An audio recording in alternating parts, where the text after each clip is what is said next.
สวัสดีครับนี่คือยองโตอันนี้ซองโตนะครับซองโตข้างหน้าคือยองโต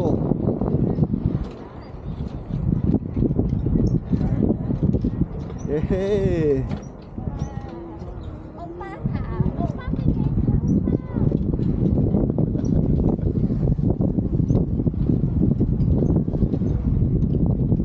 โอ้มีปลาวาฬด้วยครับปลาวาฬด้วยชายหาดค่อนข้างสวยนะครับเมื่อก่อนไม่มีชายหาดนะครับมีสาหร่ายทะเลด้วยก็สวยนะคะก็สวย สวยงาม ไม่ใช่ก็สวยค่ะสวยมากค่ะโอ้ดูน้ำเป็นสีเขียวเลยค่ะเต่าปะ เต่าอันนี้เขาทำที่กระโดดน้ำมันเนี่ย เอาเลย ใช่ครับ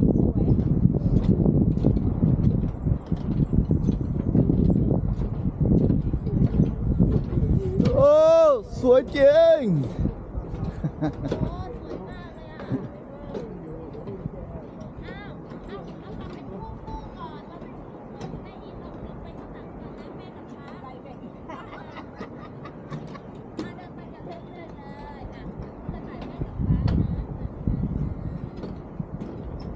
มาดูดีระวัง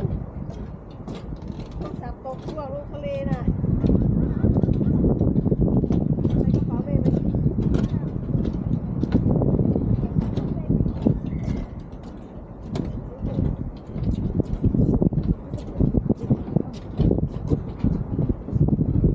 สวยงามครับ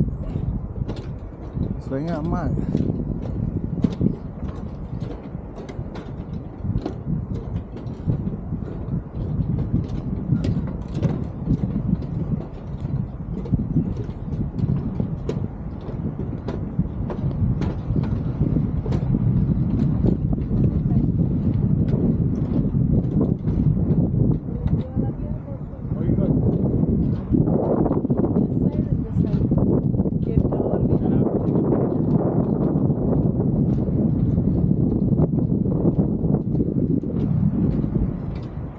สวัสดียงโตซองโต